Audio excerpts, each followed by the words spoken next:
with Teenager Tuesday. It's me again, Tysha Solomon. I'm the student pastor at the Frisco East Campus, joined again with my very good friend, Pastor Stephanie Jordan. Hello. We are back this week, and we're going to tell you more ways that we think could help your student get prepped and ready for college, no matter how old they are. Maybe they're in elementary right now. Maybe they're in middle school. Maybe they are in high school. Maybe they're seniors.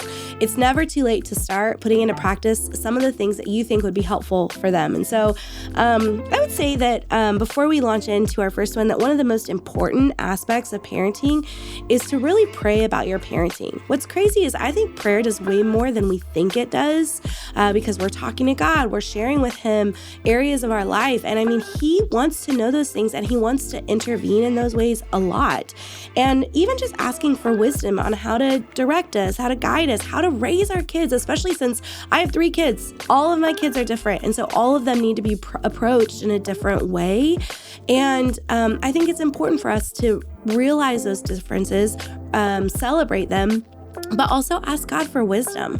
The Bible does say in James 2, like if we lack wisdom in any area, that we can ask God for wisdom and He'll give it to us without finding any fault. And I love that. And so praying that you're making the right choices and decisions as you parent, I think that that's huge. And I want everyone to keep that in mind as we walk through like specific things, characteristics maybe that a student should learn to help them succeed in college, and honestly, I think ultimately life. So this is episode 2 of College Prep 101. So if you haven't listened to last week, make sure you pause this, go listen to that, and then come back and listen here to College Prep Week 2. All right, we're going to jump in with the dreaded F word. The dreaded F word. Finances. Wow. Is that what everybody thought? I hope so. It's a hot topic. Finances is a hot topic no matter what age you are. But we know that the younger you teach basic principles of life, the more of a habit and second nature it will be for anyone. Yeah. And that includes finances.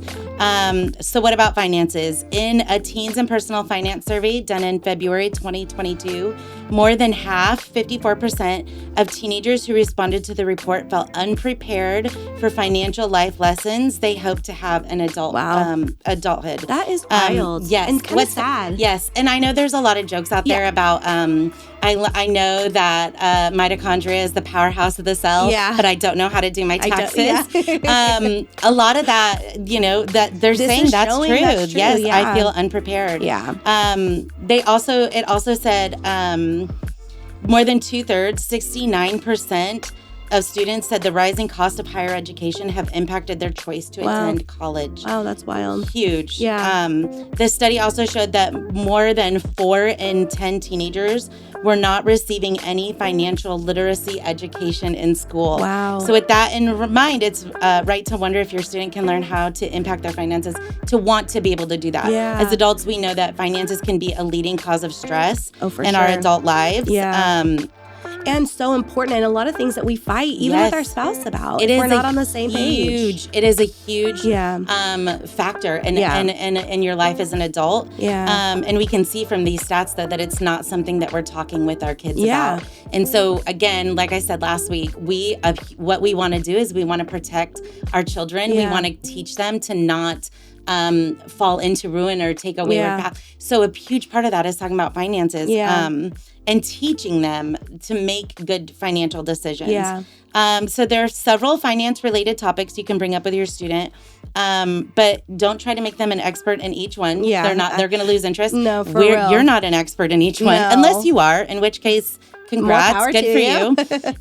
But there are some fundamental lessons that you can teach your student that are going to serve them well moving into adulthood. So the basics of budgeting. Yeah, so smart. How much do you have and how much do you spend? Yeah. Starting with that is huge. Tithing is a big one. Savings, emergency fund, debt management. I think most adults that I know, if they had a good instruction from their parents about debt management, would have changed a lot of decisions that they made in their life. Credit score. What it is, why it's important, how to get one, how to have a good one. Need versus want. This is a big one. And I think it becomes very obvious, need versus want, when they are the one footing the bill. Yeah, for sure. So I know that that's a big one for my kids. My daughter will say, I want this. And I'll be like, okay, do you have money for it? And she goes, nah, I don't want it that bad. So she knows. I need this. Okay, you have money. I guess I don't want it that bad. Yeah. Okay, so then you needed it until it was your responsibility. Right. That's a big one. Working and earning. This is a huge, whether your student is going to work in college or not, teaching them working and earning and what that looks like. You have to work to earn. Yeah. And that impact, you can't have finances without that. So financial goal setting, where are you? Where do you want to be? Yeah. If you want to get really crazy, you can even talk about understanding taxes and taxes. If you do, please give me a call. I'd love to sit with you and hear what you have to teach your student. If you're good and you want to know, I'll sit in and listen. Luke 16:10 says, if you are faithful in little things, you will be faithful in large ones. But if you are dishonest in little things, you won't be honest with greater responsibilities. Wow. That honesty comes from awareness. Yeah. A big part of being honest is being aware and being able to make choices, educated decisions, and being faithful with those things. Yeah. So finances really are so important because it does affect the student's livelihood, like the rest of their life. Yeah. Yep. And so, you can never start talking about them too early. Okay, we're going to move from finances, one F word, to another F word, fun. I get to talk about this. Listen, I think sometimes people can take life too seriously. I've done it. I have been there. And I love having fun. Like, I love to do spontaneous things and go on adventures. And I just think it's so fun to do that. And it brings so much joy to me. And I think that the weight that our students can carry, the weight of the world, because there's so many things that are on their plates that are serious and important. Absolutely. But also, like, hey, take a break from all of the maybe mental drain that those things are having on you, and just have a little bit of fun. Let loose a little bit, right? I think that it's good to teach your kids how to have good, healthy fun, ways to decompress, not to take life too seriously, to add a little bit of joy. And I just made a list of what maybe this could look like. I mean, when I say let loose, I'm talking about a movie night, right? That's fun. Absolutely, yes. A short road trip, a game night, an actual vacation. I would even say, like, helping your student find a hobby they love that brings them joy, that's not pressure filled, but that it's joy. I'm not talking about being the best on the soccer team. I'm talking about, do they like to knit?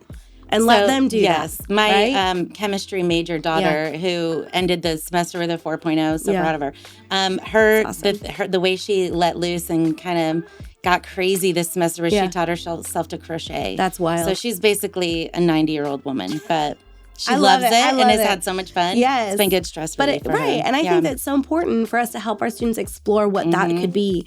One thing that my daughter and my husband do is they go around and they try to find the best hamburger or cheeseburger in Frisco. They love it. They go to different burger joints. They rate them. They have a whole notebook that they do it in. They love it. Oh. And so maybe that's something that you want to do. I would say whatever your family loves to do, or whatever your student absolutely loves, like, those are things that bring joy and can bring a lot of fun. Ecclesiastes 8:15 says, so I recommend having fun. This is in the Bible, guys. So I recommend having fun because there's nothing better for people in this world than to eat, drink, and enjoy life. And isn't that true? If you've done that, isn't that true? That way they will experience some happiness along with all the hard work God has given them under the sun. I love that. And I'm so thankful that's in the Bible. So good. Yeah. And I think the one we're going to end on today is just wise choices, helping your student make wise choices, maybe also known as critical thinking. I'm sure that as parents listening to this podcast that you resonate, you're going to resonate with so much under this section. And maybe it's just a reminder that, like, hey, this is who you've been, but maybe it's time to transition to a different role in your student's life. Maybe you've heard this, but there's an article that I've read and an old adage that has been said that the first role of a parent is that of a dictator. I hate that word, but it is kind of does ring true. I mean, the role occurs roughly like when a child is born through their toddler years. And in this role, literally you as a parent, you control everything about your kid's life, what they eat, where they go, what they do. And our goal as parents in this dictator role is to protect, to nurture your child so they feel loved and safe, so they can emotionally attach to you as parents and to others. And this helps them begin to develop like a healthy sense of self.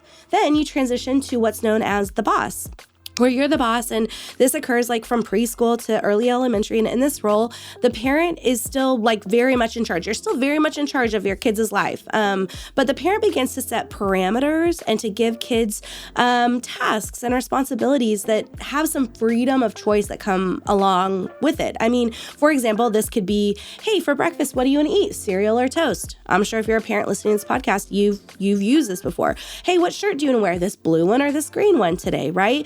These are areas where you still have control, but you are allowing them to kind of sprout wings and begin to fly and kind of have freedom of choice in different areas of their life. And I think this is so important because you're teaching or your student is experiencing during this time how to make decisions while having the context or you being able to monitor this in a safe way and in a safe environment. And I think this is where a child begins to make connections between decisions and what the outcome will be. And I think it's so important to make sure that you are giving them choices that are both right choices, but they get to begin to choose, because later they're going to have choices and not all of them are going to be right. And so they're going to have to learn what that looks like and how to make these wise choices. Right. Yeah. So the next is the next two are going to be coach and consultant, and I like to look at this when I teach a college practicum class called Habitudes, and one of the things that we talk about that is GPS and compass. I love that. So a coach is kind of like a GPS. Right now, your student has a GPS in their life. It's you, it's their coaches, it's their student pastor, small group leader, teachers. And the GPS can say, okay, here's the route, and I'm going to warn you of things that are coming up ahead, and I'm going to give you the best route, and then here's an alternate route, and I'm going to tell you, oh, there's traffic, you need to do this, there's a roadblock, here's how you can go. And it's all mapped out, and all the student has to do is they can choose to follow the GPS or they can choose not to. And if they choose not to, there's a reroute. But there are consequences sometimes for that. For sure. Parents will spend the majority of their life, of their time, especially in high school, as the coach or the GPS. Gradually giving the student more and more responsibility and freedom. They begin to drive. They start kind of, I'm going to go my own way. And some things, they know the way from your house to their friend's house. Right. So if we use that analogy, they're not going to need the GPS to get there. They've done that with you for years. So you're not going to have to coach them on everything. But there are going to be things that are new that you're going to be coaching them in. And they're going to be making decisions a little bit more independently. But with you still saying, oh, you missed the turn. You need to do a U-turn and we're going to reroute for you. Try this a little different. And still coaching them and helping them do those things. So the parents offer wisdom, direction, guidance, exploring and discussing with the child various potential outcomes that could result from different decisions the child could make in a given situation. As long as it's not dangerous or extremely detrimental, the parents take a step back and let the child make the play. Afterwards, the parents and child discuss together how it went, what can be learned from the experience, and they can learn how to make a better choice next time, or they can celebrate a well-considered decision. So, you know what? I actually found a better route, and this works better. Or they can say, I went off the course, and now I know that's a dead end road. And so there's a lot more freedom there. And then the last part is the consultant, which this is the compass. So when a student is now, they're going to be going off to a city, maybe again, using the analogy of finding your way. And the parent isn't going to be able to guide them. They're doing something different. They've made their own choices for life. They're doing a different major, a different job field, they're making choices that are their own. And so what the student needs is a compass rather than a GPS. One, they get their compass by establishing their values early. There's a lot to that we could get into. But as a parent, this role of the compass or the consultant occurs in the college years. But definitely by the time the children move out of the home and maybe they get married, maybe they're working, whatever they choose to do, parents serve as a consultant, and that they only offer their opinions or ideas when asked. So the compass isn't saying turn left, turn right. The compass is just saying this is north. The consultant is just saying this I'm going to point, I'm not going to say left or right. No. You know what to do given your values. Yeah. They still have wisdom to offer, but they only do it at the adult child's request. Yeah. They're not vocalizing in the car. You have to pull out the compass and look at it and turn and use it to figure those things out. In this way, the parent lets the child function as the adult they now are. And really, you'll find that adult children and college age, as they're getting into that adulthood, they really appreciate it. Yeah. And you might see your children who have been, I don't care what you have to say, come back and be like, okay, can you just point me in the right direction? Right. That's so good. Yeah. I think, being a parent is hard, and it does come with a lot of unknowns. And I really resonate with these 4 things: the dictator, boss, coach, consultant. I feel like they're really good and have a lot of value, and also gives me a compass so that I know where I need to be with my kids at any given time. But there's a verse in Proverbs 1:5 that says, "Let the wise hear and increase in learning, and the one who understands obtain guidance." Teaching our kids how to make wise choices, to have critical thinking skills, I think can really add a lot of value, probably the most value for the rest of their lives. So we have one more week of principles that we think are going to be helpful and crucial for you as you are helping your student prepare for college and just life in general. We're going to see you next week where we'll finish up the series. Remember, you can do this. You're not alone. God is with you, and so are we.